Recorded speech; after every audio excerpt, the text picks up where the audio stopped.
Assalamualaikum warahmatullahi ta'ala wabarakatuh.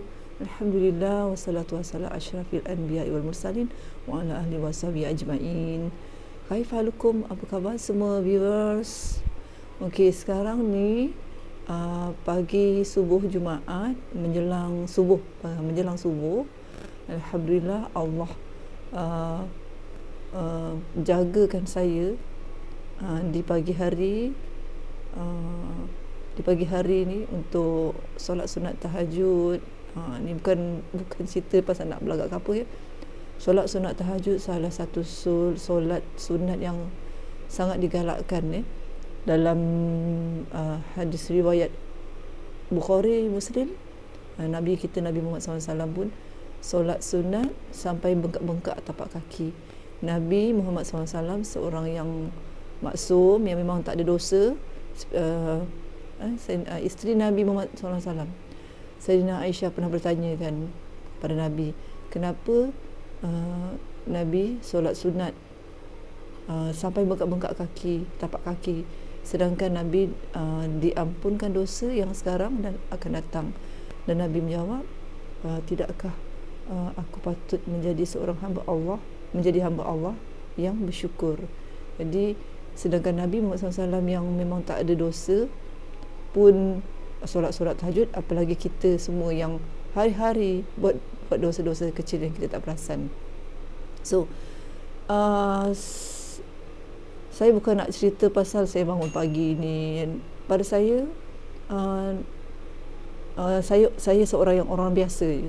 Saya bukan ustazah, tapi alhamdulillah Allah tempatkan dengan orang-orang yang sukakan agama. Jadi bila kita campur dengan orang macam tu, kita pun rasa nak belajar kan, dan kita rasa kita nak tambahkan ilmu kita supaya kita dapat amalkan.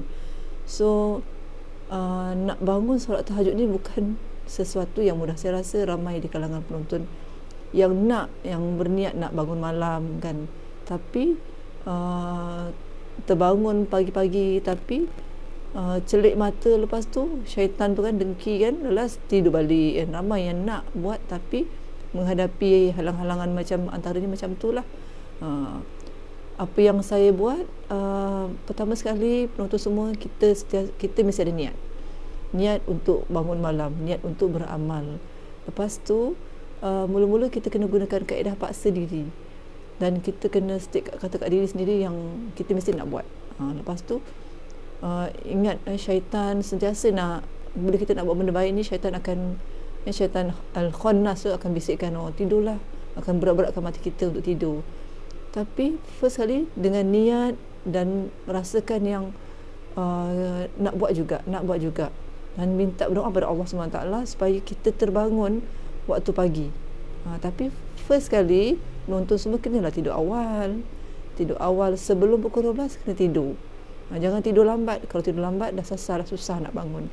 Tidur sebelum pukul 12, mungkin around pukul 11 tu tidur dan niat, dan insya-Allah akan terjaga. Allah tu Maha Penyayang, Allah tahu kita nak bangun, Allah akan jaga. Dan mula-mula macam saya dulu mula-mula tu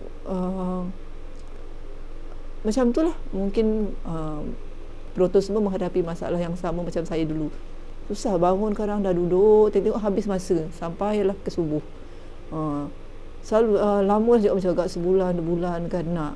Mula-mula starting tu saya buat solat sunat tahajud ni, dapatlah seminggu tu sekali. Kadang-kadang terlajak, kadang-kadang tu buang masa kan, duduk dulu kan.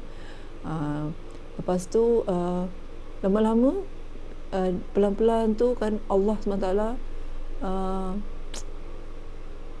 berikan jagakan, kita akan terjaga, automatik akan terjaga. Jadi itulah berlaku kat saya. Setiap kali pagi pukul 3 ke 4 pagi dah terbangun je, mungkin Allah hantarkan malaikat untuk bangun kita. Alhamdulillah. Saya ingat lagi kata-kata Tok Guru Ni Aziz. Tok Guru Ni Aziz cakap, sekiranya kita terbangun, ini memang kata-kata saya pegang, terbangun malam kan, sekurang-kurangnya sebutlah Alhamdulillah ataupun Alhamdulillah ataupun Assalam. Cuba bangun malam. Jangan biarkan malam tu berlalu macam tu saja, sebab takut satu hari nanti kita tak akan dibangunkan malam, bangunkan pagi lagi. Jadi kata-kata tu saya pegang, sebab itulah saya pegang dan saya takut kan kalau Allah tak bangun kita lagi untuk solat sunat tahajud, sebab dalam surah Al-Muzammil ayat 1 ke 4 nanti kita baca, memang Allah seru Nabi Muhammad SAW supaya bangun malam. Jadi kalau tak dah terjaga tapi kita tak bangun, tak bergerak, tak cuba usaha, takut satu hari nanti Allah dah tak bangunkan kita. Bila Allah dah takkan kita, maknanya Allah dah tak sayang pada kita. Jadi na'udzubillah min zalik. Jadi kadang-kadang kita kena ambil perkara tu satu yang macam apa yang Allah sarankan, tapi kita buat tu satu benda yang berat. Rasa kalau tak buat rasa macam takut nanti Allah tak ingat, atau rasa macam rugi, dosa kan. Jadi itu pada diri saya lah. Jadi bila kita ambil tu berat, insya-Allah kita akan usaha juga bangun. Kita akan cuba buat juga. Solat tahajud ni solat yang memang berat untuk saya dulu buat. Tapi sekarang ni pun kadang-kadang terlajak juga. Bila tidur lambat memang kadang-kadang terlajak juga. Tapi kalau kita niatnya kita cuba istiqomah, kita minta pada Allah SWT untuk bantu kita supaya bangun malam, insya-Allah. Pernah juga saya tidur lambat tapi terbangun juga. Mula-mula macam aduh dia dah mengantuk lagi ni kan. Tapi sebab kita rasa suatu hari penonton semua kalau dah istiqomah akan rasa macam kalau tak buat rugi. Solat sunat tahajud, solat sunat solat sunat duha, dan solat awabin, sebelum ni antara solat-solat sunat yang sangat-sangat digalakkan untuk buatlah. Saya refer ni daripada ceramah Ustaz Ismail, Allahyarham Ustaz Ismail Kamus. Inilah antara tujuan saya buat YouTube ni. Sebab apa? Saya suka nak sampaikan sesuatu, bentuk-bentuk amalan-amalan ni supaya meninggalkan satu kebaikan untuk saya nantilah. Kita pun tak tahu kan bila kan Allah akan ambil kita. So saya berbalik kepada solat-solat tahajud ni. Okey, kita nak bacakan sikit surah Al-Muzammil. Surah Al-Muzammil inilah yang mengatakan khas tentang seruan Allah SWT kepada Nabi kita Nabi SAW untuk bangun solat malam. Okey, solat surah Al-Makiyah Al-Muzammil maksudnya orang yang berselimut. Saya baca ayat 1 hingga 4 je, sebab ayat 1 4 ni je yang berkaitan. Bismillahirrahmanirrahim. Ya ayyuhal muzammil qumil laila illa qalila nisfahu aw inqus minhu qalila aw zid alaihi warattilil qur'ana tartila. Maksudnya, hai orang yang berselimut, iaitu Nabi Muhammad SAW, bangunlah untuk solat di malam hari kecuali sedikit daripadanya, iaitu seperduanya, atau kurangilah dari seperdua itu sedikit, atau lebih dari seperdua itu, dan bacalah Al-Quran itu dengan perlahan-lahan. So maknanya lepas waktu solat tahajud tu adalah lebih kurang dalam pukul 3 hingga subuh, dan selepas itu dia amat digalakkan untuk kita membaca Al-Quran secara tartil, iaitu secara perlahan-lahan. Jangan buru-buru supaya bacaan kita tidak salah. So apalagi nak cerita tentang solat tahajud. So itulah setiap kita mempunyai cabaran lah juga untuk bangun malam ni. Bukannya mudah kan, lagi-lagi kita yang bekerja kan, penat kan. Tapi itu bukan jadi alasan lah, sebab Nabi Muhammad SAW pun dulu penat juga. Solat tahajud ni adalah satu solat yang Nabi tak pernah tinggalkan, sahabat-sahabat tak pernah tinggalkan.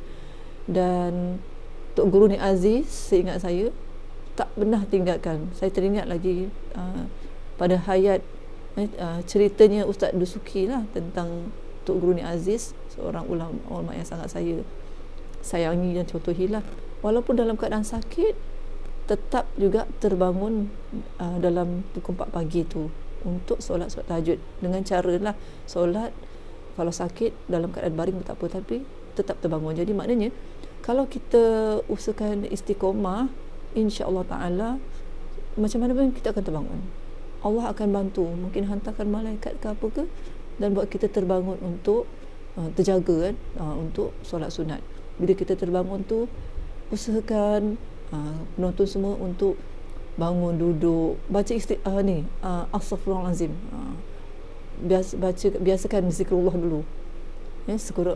Sekurang-kurangnya kita sebut, bila kita bangun tu kan sebut alhamdulillah kan. Lepas tu kuatkan hati untuk bangun, bergerak pergi bilik air, ambil wuduk semua. Rasakan pada diri sendiri kan, kalau tak buat rasa rugi. Kita kena macam tu, macam solat sunat duha, kalau tak buat rasa rugi. Dan begitu juga solat sunat lain, begitu juga kebaikan lain, sedekah dan sebagainya. Kalau kita tak buat, kita rasa macam rugi. Sebab kita sentiasa buat dosa kan. Setakat solat sunat wajib tu memang dah wajib. Mudah-mudahan dengan cara membuat perkara-perkara kebaikan, perkara solat sunat dan sebagainya, dapat membantu membalancekan timbangan kita, timbangan baik dan timbangan yang tak baik kita. Mudah-mudahan timbangannya tu dan seterusnya kita dapat nota catatan tentang amal kita daripada tangan, dengan menerimanya daripada tangan sebelah kanan. Apa saya nak cakap ni, so itulah. Kejap lagi pun nak waktu subuh, dia ambil kesempatan lagi untuk baca Al-Quran. So sekiranya ada saya salah cakap ke apa ke dalam bicara saya tadi, saya mohon maaf. Saya ni orang biasa juga, yang dulu pun jahil juga. Banyak benda saya nak belajar, yang cuma bila kita nak belajar, lagi banyak kita nak belajar, lagi banyak kita tak tahu kan. Jadi sama-sama kita tingkatkan diri kita untuk beramal. Yang hidup di dunia ni sementara je, dan hidup dunia ni adalah satu ujian sebenarnya. Hidup di dunia ni adalah satu ujian. Jadi kita kena berusaha supaya kita lulus dengan ujian-ujian yang Allah berikan di dunia ini. So sekian dahulu untuk pagi ini. Semoga semua penonton yang menonton dikurniakan kesihatan oleh Allah SWT. Semoga sentiasa dirahmati oleh Allah SWT. Sekian dulu. Wabillahi taufiq. Wassalamualaikum warahmatullahi wabarakatuh. Ila liqa. Jumpa lagi.